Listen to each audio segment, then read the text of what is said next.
Bonjour. Alors aujourd'hui, il va être question de graphes, ou plutôt de configuration et d'isomorphisme exceptionnel de groupes. Alors tout d'abord, je tiens à dire que ce diaporama que vous allez voir, c'est le diaporama de Marie Perronnier, ma co-auteure des carnets de voyage, et qui l'avait présenté au séminaire de la détente de l'ENS Lyon. Séminaire bien sympathique où on présente des mathématiques qui se regardent dans la détente, la joie et la bonne humeur, et l'hédonisme évidemment. Voilà, déjà c'est une première chose, même si ce jour-là, il y en avait un qui a failli faire une crampe généralisée, mais bon, ça fait partie des risques du métier. Alors, une deuxième chose que je voulais dire, c'est que ce que je vais vous présenter est dans le tome second de Histoire hédoniste de groupe et de géométrie de 2015, qui est bon, que je vous conseille. Je pense que à un moment, bon, quand il sera épuisé, il ne sera pas réédité, mais et c'est dommage. Et je vous le conseille. Il y a plein de petites choses assez sympathiques dedans. Alors, on commence avec les définitions de base. Et on va présenter d'abord ce que c'est un peu une configuration, puis la configuration de Cremona-Richmond. Donc une configuration pour nous, ce sera la donnée d'un ensemble fini P de points, un ensemble fini L de lignes, et en fait, on a deux ensembles finis, et puis dans le produit cartésien, on a C, la configuration. C'est un ensemble de couples qui ont été sélectionnés, qui ont été choisis dans P croix L. Et si on a un couple PL formé d'un point et d'une ligne, dans C, on dira que le point P est sur la ligne L. Voilà, tout simplement. Donc vous voyez, on veut faire de la géométrie. Maintenant, on peut avoir des configurations sans qu'il y ait des magnifiques symétries, mais on aime bien quand ça va s'intéresser particulièrement aux configurations qui ont des belles symétries. Et là, on parlera de type de configuration n alpha, L gamma. Ça veut dire que n est égal au cardinal de P, ici. L, c'est le cardinal de L. Et la belle symétrie, c'est que il y a un nombre fixe, alpha, de lignes qui passent par chaque point. Et il y a un nombre fixe, gamma, de points par ligne. Donc toutes les lignes ont le même nombre de points, et tous les points sont traversés par le même nombre de lignes. Voilà. Et dans ce cas-là, on a une configuration comme ceci. Alors la condition nécessaire de l'existence, rien que l'existence, d'une configuration de ce type-là, n alpha, L gamma, c'est que n alpha soit égal à n L gamma. Voilà. Bon, c'est facile à voir que c'est nécessaire parce que on regarde de deux manières C, on regarde sa projection sur P et sa projection sur L, et on applique le lemme des bergers à ces projections, et on voit que le cardinal de C, ça va être N alpha et ça va être L gamma. Donc il faut bien qu'il y ait l'égalité. Alors maintenant, les configurations se classifient à isomorphisme près. Ce qu'on va appeler un isomorphisme de configuration, c'est une application qui a un couple donne un autre couple, mais c'est pas juste une bijection entre les couples, vous voyez, c'est un isomorphisme. Il faut que ce soit cohérent au niveau des points. Un point est envoyé sur un point, une ligne sur une ligne, et il y a la préservation de l'appartenance, puisque on a un couple qui est envoyé sur un couple. Et maintenant, quand on regarde l'isomorphisme, l'ensemble des isomorphismes d'une configuration sur elle-même, ça va être des automorphismes, et ça va former bien sûr un groupe qu'on appelle hôte de C. Et voilà déjà le premier lien entre la géométrie, on peut appeler ça une géométrie des configurations, et le monde des groupes. Alors maintenant, on reste encore dans les généralités, je vais parler de la dualité. Si C est une configuration, on définit son dual, C étoile, qui va être une configuration. Les points de C étoile, c'est tout simplement les lignes de C. Les lignes de C étoile, ce sont les points de C, donc on a échangé les deux. D'accord. Et dans C étoile, L appartient à P, voilà, une ligne bon, qui est devenu un point en fait, hein, appartient à P, qui est devenu une ligne dans C étoile, si P et appartient à L dans C. Donc en fait, si on veut, C étoile, on a juste inversé la notion de ligne et la notion de point. Voilà. Et maintenant, bien sûr, une configuration est autoduale s'il existe un isomorphisme entre C et C étoile. Alors voilà, on a fini avec les définitions de base, on va parler de la configuration de Cremona-Richmond, et on va voir que, en fait, bon, l'idée, hein, je vous l'annonce hein, tout de suite, on va avoir deux approches de cette configuration, on va la construire de deux façons différentes, une avec une approche combinatoire, une avec une approche symplectique, et le mélange de ces deux approches va apporter une réalisation du groupe d'automorphisme de la configuration.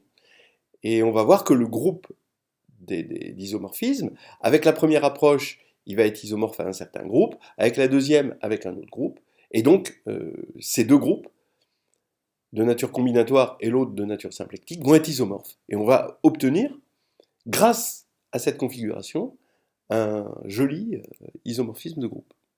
Alors après, on verra la construction du fameux automorphisme extérieur unique modulo les automorphismes intérieurs de S6. Voilà, grâce à cette configuration.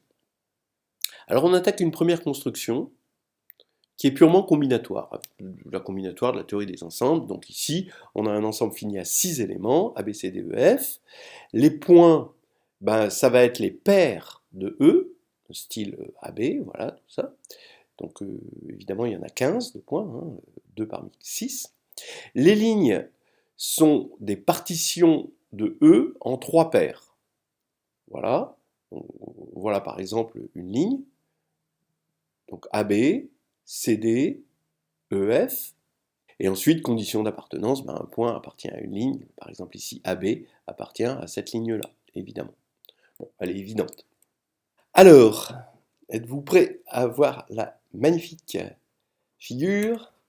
Alors vous voyez, figure, configuration. Avant on appelait ça des figures, hein, finalement. Hein. Après c'est devenu configuration, ça a pris des lettres de noblesse. Donc voilà, vous avez 15 points, donc qui sont des paires dans A, B, C, D, E, F. Voilà, hein, vous les avez. Alors ils sont, regardez comme ils sont, donc il y a 5 qui sont ici les sommets d'un pentagone régulier. Il y en a 5 qui sont à peu près au 1/4, ici, au quart du pentagone, là ici, sur les arêtes. Et puis, quand on rejoint ici les arêtes, ici une arête avec une arête, un barycentre d'arêtes en face, on peut construire ici une étoile régulière à 5 branches, et ça fait les 5 autres points. C'est assez joli. Alors vous voyez les lignes, par exemple AB, CE, DF, voilà, donc c'est des partitions hein, en 3 paires de l'ensemble E. Voilà. Alors on va regarder le type de la configuration, il y a une très très belle symétrie, hein, si vous regardez bien. Et oui, le type de cette configuration est 15-3, 15-3, c'est-à-dire non seulement c'est bien de la forme N alpha, L gamma, mais en plus de ça, N alpha est égal à L indice gamma, quoi. N est égal à L et alpha est égal à gamma. Et c'est de là qu'on va tirer une certaine dualité. Donc elle est de type 15-3, 15-3. Hein. Donc vous voyez que chaque ligne possède évidemment 3 points. Et puis par chaque point passent 3 lignes. Donc par exemple, AB appartient à ces 3 lignes-là. Voilà. Et le nombre de points, bah, c'est 2 parmi 6. Le nombre de lignes, bah, là c'est un nombre multinomial ici. Mais comme les lignes, donc c'est le nombre multinomial factoriel 6 sur 2 fois 2 fois 2, parce qu'on veut mettre des paires, donc ça c'est des factoriel 2, factoriel 2, factoriel 2. Mais comme l'ordre ne compte pas, ici, on divise par factoriel 3. Et là, c'est une coïncidence numérique, magnifique. Et souvent, ces histoires de configuration, ces histoires d'isomorphisme exceptionnel de groupe, proviennent au départ d'une coïncidence numérique. Et là, on a deux façons d'approcher le nombre 15 avec des binômes différents. Et ça va, vous allez voir ce que ça va donner. Alors déjà, proposition, j'affirme que cette construction permet de dire que le groupe des automorphismes de configuration qu'on a défini, il est isomorphe au groupe de permutation S6. Alors pourquoi S6 agit naturellement sur la configuration, évidemment. L'action est fidèle, et ensuite argument de cardinalité. Alors on va voir ça directement sur la configuration. Donc déjà, action, oui, on agit à partir du moment où, on a une permutation des 6 lettres, du coup ça va permuter les paires. Bon, alors par exemple, regardons la transposition AB, comme elle va agir, elle va transformer AB en AB, DF en DF, CE en CE. Bon, donc déjà cette ligne elle va être conservée. AF par contre va être transformé en BF. BF qui est où? Il est là. BF en AF, etc., etc.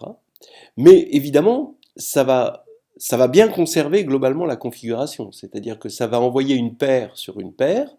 Ça va envoyer 3 paires qui forment une partition en 3 paires qui forment une partition. Et ça va conserver l'appartenance.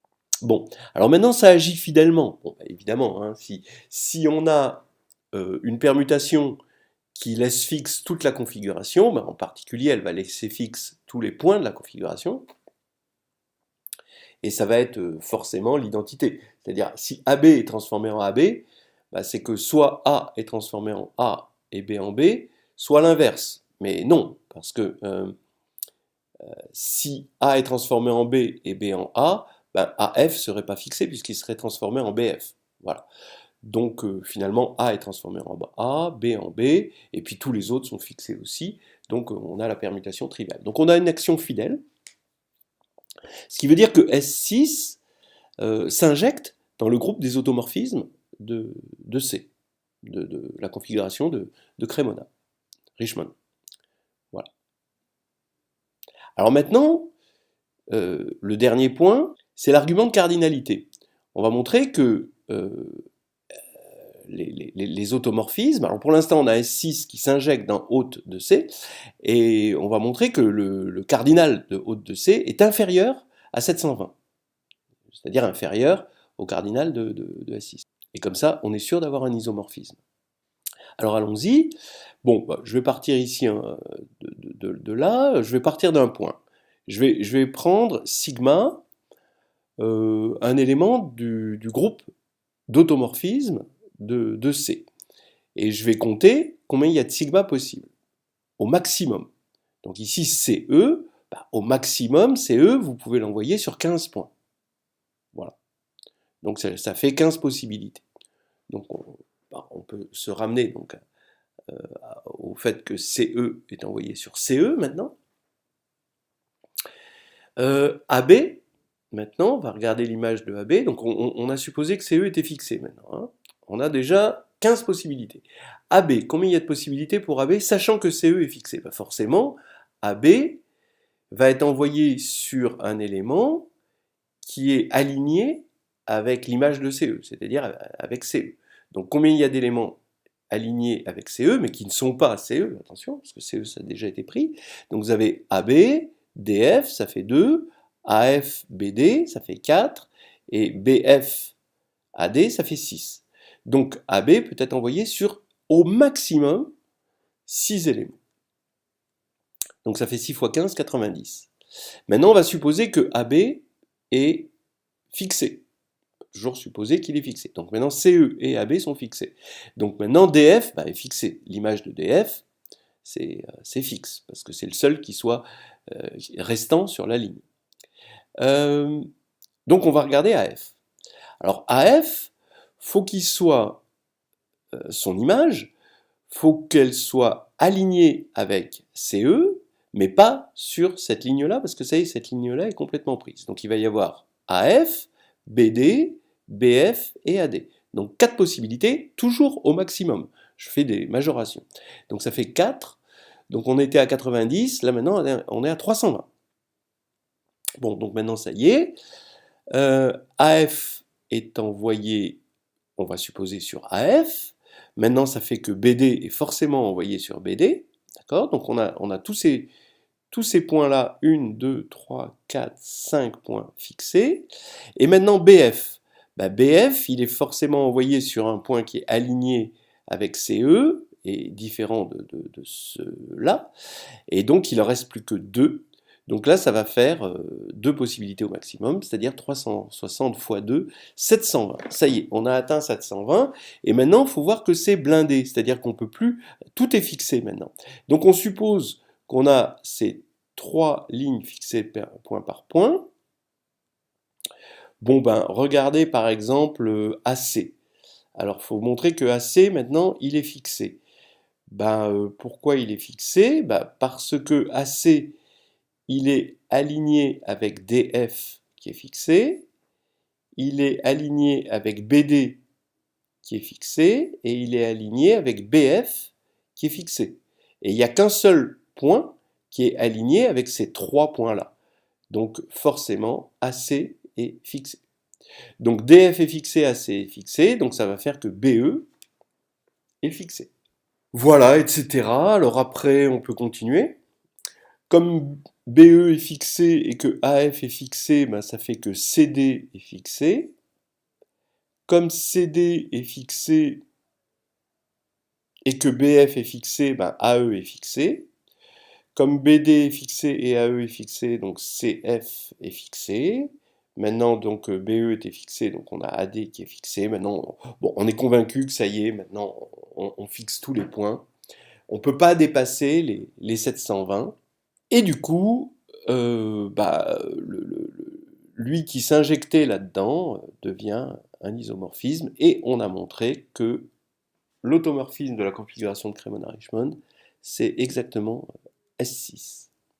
Donc maintenant, on va attaquer la deuxième construction de la même configuration. C'est maintenant une approche symplectique. Alors juste pour rappel, vous avez cette matrice antisymétrique, d'accord, de taille 2n, identité moins identité, donc c'est antisymétrique, et on s'intéresse au groupe des matrices de passage de GL2n de FQ, on est sur un corps fini, qui stabilise par congruence cette matrice-là, JN. Donc ça, c'est le groupe SP2n FQ, c'est comme des matrices orthogonales, sauf qu'on remplace IN par JN. Alors, ça représente géométriquement, ça c'est la matrice d'une forme bilinéaire alternée. Donc c'est une forme bilinéaire qui va envoyer le couple XY sur X transposé JN Y, et qui va vérifier que oméga de XY est égal à moins oméga de YX. Et SP2n, c'est juste le groupe qui respecte cette forme bilinéaire alternée.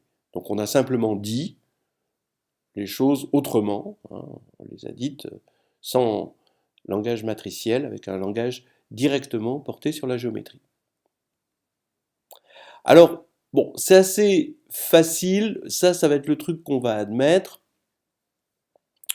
Les groupes symplectiques en cardinal fini, c'est assez facile de calculer leurs cardinaux.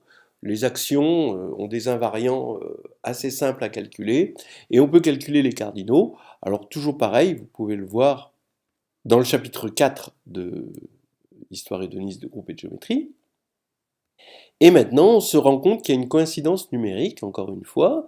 Alors, le cardinal de S6, c'est 720. Et là, quand on prend Q égale 2 et N égale 2, ça va nous faire que le cardinal de SP4 de F2, ça va être 2 puissance 4, donc 16, fois 2 puissance 2 moins 1, donc ça fait 3, fois 2 puissance 4 moins 1, ça fait 15. Donc on a 15 fois, on avait dit 3, 45, et 45 fois 16, je vous laisse vérifier que ça fait bien 720, et donc on a cette égalité-là. Voilà.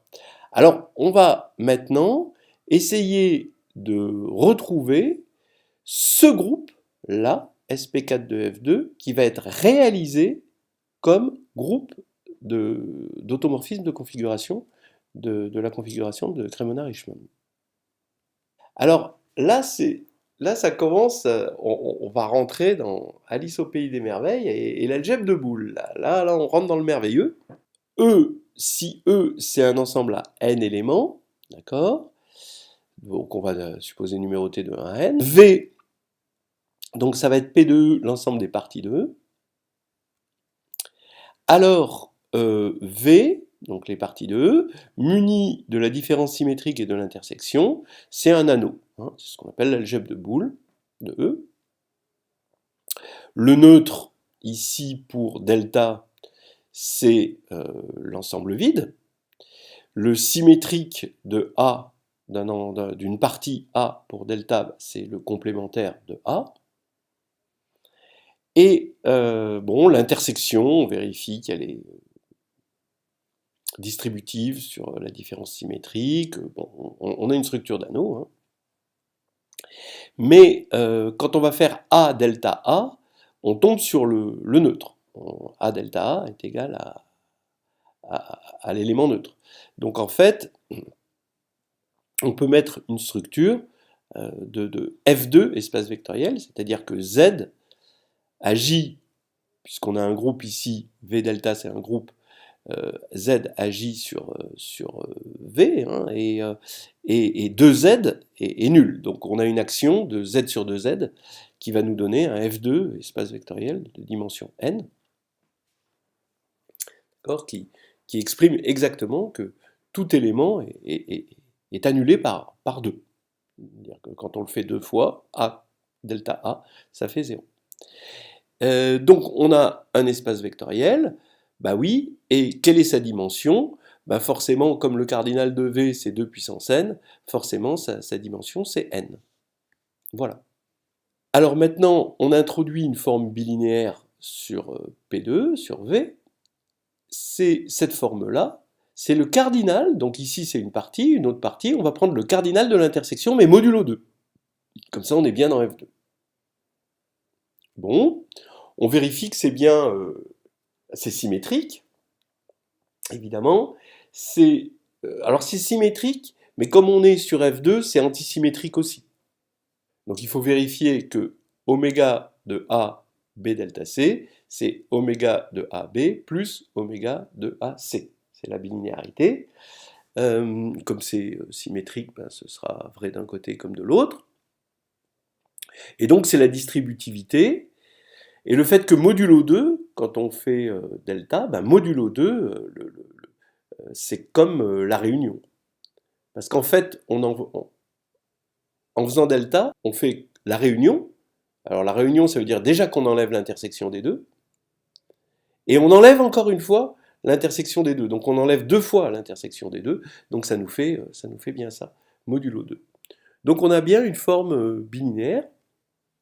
Elle est symétrique, mais bon, alternée, voilà. On préfère la voir comme une forme alternée parce que le groupe alterné est beaucoup plus connu beaucoup plus facile. Les formes alternées sont plus faciles à classifier que les formes symétriques. Bah, disons que les formes quadratiques. Et on va appeler V0 l'ensemble des parties de V de cardinal pair. Alors j'affirme que V0 c'est un hyperplan de V. Parce que si on regarde phi, l'application qui a A donne le cardinal de A modulo 2, on est dans F2, et ben on vérifie que c'est bien une application linéaire, d'après les choses qu'on a vues précédemment. Et donc V0, bah, c'est simplement le noyau de cette application linéaire. Et donc c'est l'hyperplan, hein. C'est un hyperplan, donc son cardinal c'est 2 puissance n-1, puisque sa dimension sur F2, maintenant c'est n-1. Donc, je trouve ça très amusant, voilà, c'est exotique. Donc maintenant, la proposition, ce que j'affirme, c'est que oméga est dégénéré encore sur V0 croix V0 parce qu'il y a E.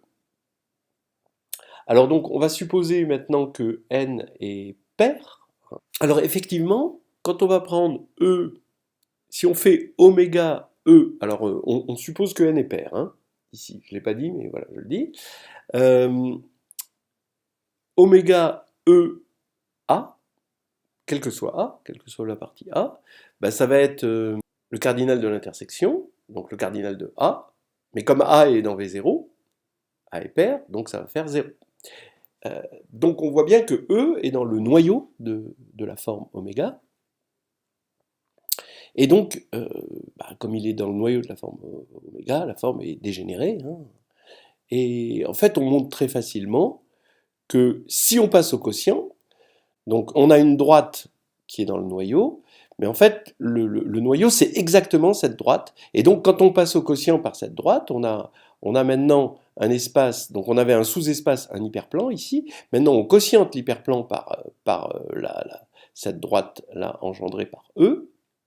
Les droites c'est 2 points, hein. C'est le vecteur nul et 1 point, on est sur F2. Hein.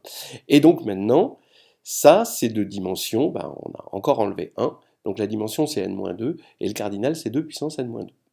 Donc maintenant, on suppose que n égale 6, hein, ce qui fait que notre espace ici est de dimension 4, muni d'une forme non dégénérée. Alors on sait que les formes non dégénérées, des formes alternées non dégénérées, elles sont uniques à isomorphisme près.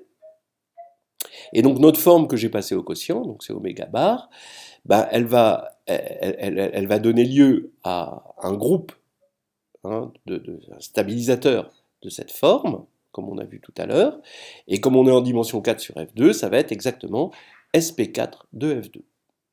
Voilà. Donc, finalement, qu'est-ce qu'on a fait? On a réalisé SP4 de F2 comme un groupe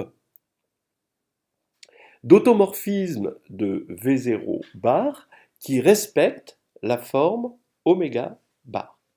Alors maintenant, on va se rapprocher de la configuration de Cremona.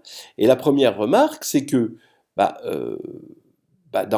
étant donné qu'on a quotienté par E, et qu'on est sur F2, AB, c'est pareil que moins AB, puisqu'on est sur F2, 1 c'est moins 1. C'est pareil que E moins AB, puisque E c'est 0, on a quotienté par E. E moins AB, c'est le complémentaire. Donc en fait, on fait la soustraction par rapport à delta, mais c'est aussi l'addition, hein, si vous voulez. Donc c'est le complémentaire. Et donc en fait, ce qui fait que la classe, hein, donc on a quotienté par E, la classe de AB, c'est pareil que la classe du complémentaire de AB.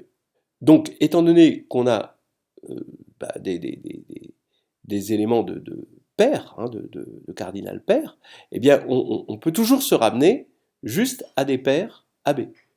Donc la conclusion, c'est que si on veut regarder des éléments non nuls dans V0 bar, on peut toujours se ramener à une paire.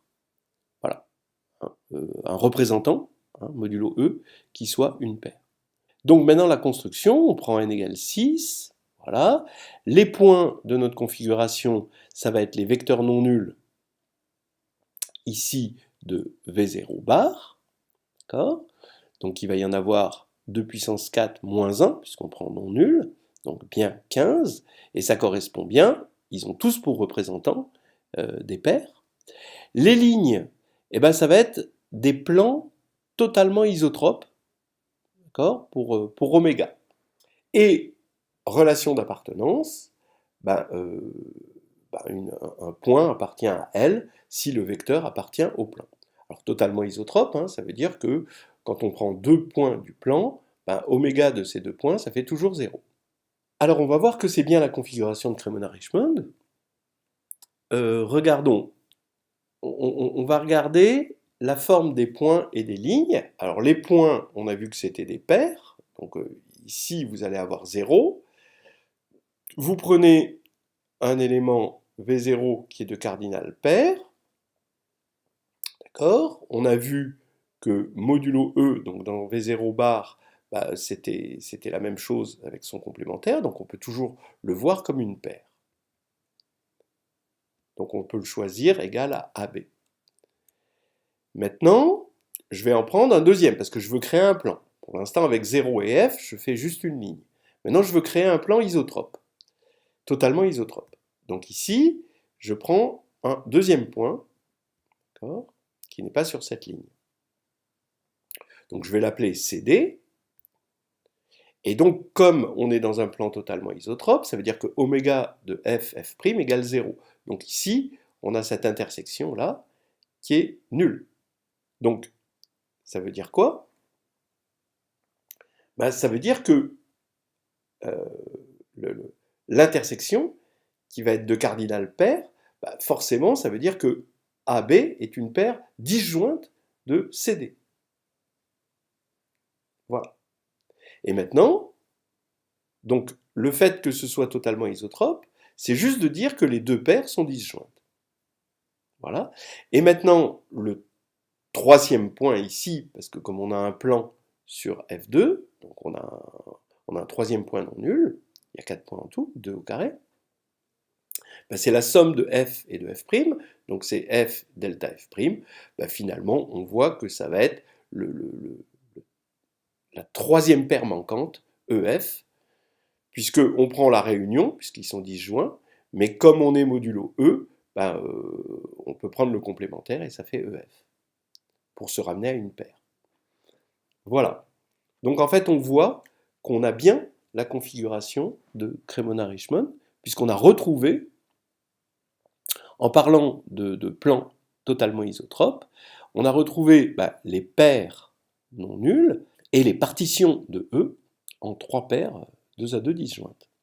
Donc, conclusion, ben, on voit que SP4 de F2 agit sur la configuration de Cremona-Richmond, puisqu'elle laisse fixe finalement ben, les points, évidemment, puisque elle va envoyer une paire sur une paire, puisque les points, c'est juste des paires. Elle va, étant donné qu'elle préserve oméga, elle va envoyer un sous-espace totalement isotrope sur un sous-espace totalement isotrope, donc elle préserve les lignes, et évidemment, elle préserve l'appartenance, puisque si un point appartient à un plan, alors l'image d'un point va appartenir à l'image du plan.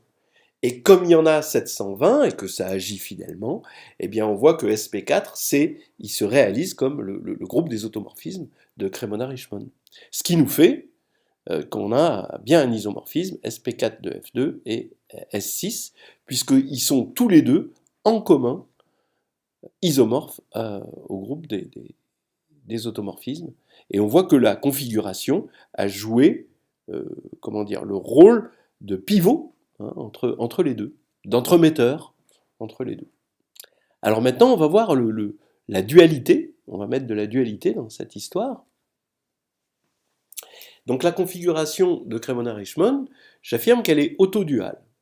Donc c'est-à-dire qu'elle est isomorphe à sa configuration duale. Ce qui pouvait déjà nous mettre la puce à l'oreille, c'était qu'elle était de type 15-3, 15-3, mais ça, il y a des configurations différentes de la configuration de Cremona-Richmond, de type 15-3, 15-3, et qui ne sont pas autoduales.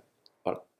Donc, regardez comment on fait pour créer la dualité. Il faut envoyer chaque point sur une ligne. de sorte à ce qu'il y ait respect hein, de l'appartenance, respect de l'alignement. Donc par exemple, ce qu'on va faire pour construire ça, ça va être très visuel.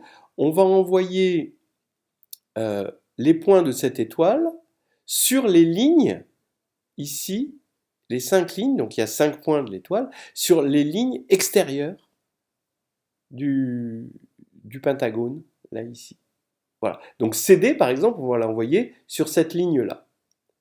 Alors ça veut dire quoi? Je vais envoyer maintenant EF, d'accord, qui est aligné avec CD sur, du coup, cette ligne, je vais l'envoyer sur cette ligne-là. Voilà. Maintenant, BD sur cette ligne-là, DE sur cette ligne-là, BF sur cette ligne-là. Voilà. Vous voyez que ça nous fait un truc assez cohérent. Maintenant, ça y est, on a regardé les images de ces 5-là, ces 5 lignes. Maintenant, regardez, si vous voulez regarder l'image de AB, maintenant on va regarder l'image de ces points qui sont aux 3/4, là. D'accord? Donc regardons par exemple l'image de AB. AB, c'est le 3e point de CD et EF, sur la ligne CD-EF. Donc maintenant il est clair que la ligne ici va correspondre à l'intersection ici des deux, donc de DF, et donc que AB, ça va avoir pour image forcément la 3e ligne qui passe par DF. Voilà.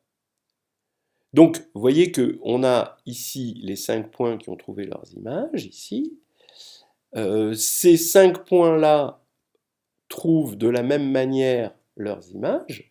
Donc là, ça va être lui, ça va être lui, son image, ça va être lui, etc., etc. Et maintenant, il n'y a plus qu'à regarder. Donc là, on a déjà l'image de 10 points. Il suffit de regarder l'image de ces points-là. Alors, comment on fait pour avoir l'image de ces points-là? Étant donné que vous avez l'image de lui et l'image de lui, par exemple, hein, d'accord? Et lui, forcément, ça va être la 3e ligne qui passe par le point commun de l'image de ces 2 points-là. L'image de ces 2 points-là, ça va être des lignes, et il va y avoir une 3e ligne, et ça va être ça. Donc on a toutes les images. Alors c'est une petite prise de tête, mais regardez, hein, on est récompensé par une magnifique correspondance entre les points, l'autodualité de C, hein, l'isomorphisme qui est entre C et C étoile. Ça va être une magnifique correspondance, là, ici, que vous voyez là. Et maintenant, on peut en déduire un automorphisme extérieur de S6, c'est-à-dire qu'il existe donc une bijection qu'on appelle un isomorphisme de configuration. Hein. Maintenant, si on prend sigma dans S6, on va construire un sigma étoile indice, ici, dans le groupe des automorphismes de la configuration, bien sûr, qui est naturel, qui a une paire donne ceci, et un sigma indice supérieur, ici, d'accord, dans l'automorphisme de cette configuration-là, qui envoie un point, donc qui est devenu une ligne, c'est ça les points hein, finalement, puisqu'on est dans le dual, et sur l'image hein, donnée par sigma. Donc là, c'est que des choses très très naturelles. Et maintenant, pour sigma dans S6, on va définir sigma Schrick comme phi-1, sigma étoile, phi. Donc ça va bien partir d'un automorphisme de C étoile, mais les automorphismes de C étoile, c'est S6, et ça va arriver vers un automorphisme de C, et c'est aussi S6. Donc ça va bien être un automorphisme de S6. Parce que c'est une conjugaison, donc c'est un morphisme, une conjugaison. Voilà. Donc, en gros, voilà ce que j'ai dit. Et en fait, on va voir que, on voit que ça fournit un automorphisme de S6, mais qui va envoyer ben, une transposition sur une triple transposition ici. Donc ça ne peut pas être un automorphisme intérieur. En fait, il va donner, ceci va être envoyé sur ça, etc., etc. Voilà. Donc on a ça en prime. Donc je terminerai maintenant sur une ouverture que je vous conseille, sur les configurations. Il y a beaucoup de configurations dans le monde des maths. Ça généralise de façon très exotique les géométries classiques que l'on connaît. Et par exemple, vous avez la configuration qu'on appelle le plan de Fano. Voilà, c'est une autre configuration. C'est quoi? Ce sont les droites de f2 au cube. Donc les droites finalement de f2 au cube, elles ont deux points. Il y a le vecteur nul, et puis un autre point. Donc ici, ce qu'on met, c'est juste un point. Donc vous avez les trois. Donc ici, vous avez les 7 points non nuls en fait, de f2 au cube. D'accord? Donc 8 moins 1. 2 au cube moins 1, ça fait 7. Voilà. Et ces droites-là, elles forment des plans. Donc l'alignement, les lignes sont les plans. Et vous avez 3 droites, évidemment, par plan. Donc on a une configuration de type 7-3, et elle est autoduale 7-3, 7-3. Voilà. Alors, ça s'appelle le plan de Fano, et ça permet de démontrer que GL3 de F2 est isomorphe à PSL2 de F7. Alors comment? Toujours pareil, cette configuration, on va la regarder de deux manières différentes. Soit, justement, elle est réalisée comme les droites de F2 au cube. Et donc dans ce cas-là, on va voir que GL3 de F2, comme tout à l'heure, ça va être le groupe des automorphismes du plan de Fano. Et on peut aussi le voir autrement. Alors là, c'est un peu compliqué, c'est avec on peut la réaliser par des triangles équilatéraux sur P de F7. Alors ça, c'est passionnant. Donc vous pouvez le voir dans Histoire hédoniste de groupe et de géométrie. Et donc en le réalisant d'une autre manière, on va tomber sur un groupe complètement différent et en fait égal, puisque ça va être le groupe il va y avoir bien sûr beaucoup de coïncidences numériques. Une autre histoire, c'est ceci, je ne sais pas si vous reconnaissez, mais ça c'est la configuration de Desargues. Vous avez une configuration de type 10-3, 10-3, et qui vous donne que, j'ai oublié de mettre F, que S5 est isomorphe à PSL2 de F5. En fait, on peut la réaliser de deux manières différentes. D'une part, alors avec ce qu'on appelle des triangles autopolaires. Alors ça, c'est un petit truc dont on est assez content avec Jérôme Germoni d'avoir fait ça dans le livre. Et puis on a écrit aussi un article qui généralisait ces choses-là. Et d'autre part, par une combinatoire. Je vous l'explique un peu. Alors ça, je ne peux pas trop vous expliquer les triangles autopolaires, mais ici, S5, c'est assez facile à voir. En fait, si on regarde ce plan-là, où vit la configuration de Desargues, il y a 10 éléments ici, il y a 10 points ici. Ils n'ont pas tous été numérotés, d'après ce que je vois. Bon. Et en fait, il y a comme un maître des marionnettes là, qui manipule toutes les ficelles. Vous prenez 1, 2, 3, 4 et 5. Voilà, c'est les points 1, 2, 3, 4 et 5 dans l'espace. Eh bien, vous prenez ça, et vous les prenez génériques, et vous projetez chaque droite que vous pouvez créer, donc vous pouvez créer 2 parmi 5, donc 10 droites parmi ces 5 ces 5 points, et ces 10 droites, vous les intersectez avec le plan, ici. Donc par exemple, 1, 4, ça va vous donner le point 1, 4, 1, 2, ça va vous donner le point 1, 2 qui est là, 3, 4, ça va vous donner le point 3, 4, etc., etc. Bon. Et en fait, ça vous donne la configuration des arcs. Mais cette construction fait que si on permute les 5 points, on permute forcément la configuration des arcs, et on n'a que l'automorphisme de la configuration des arcs, on arrive à voir que c'est S5. Et après que S5, c'est PSL2 de F5. Bon. Voilà des choses, je trouve, passionnantes. Et elles se trouvent dans ce Histoire hédoniste de groupe et de géométrie, chapitre 5. Voilà, donc merci de votre attention et bonne lecture hédoniste.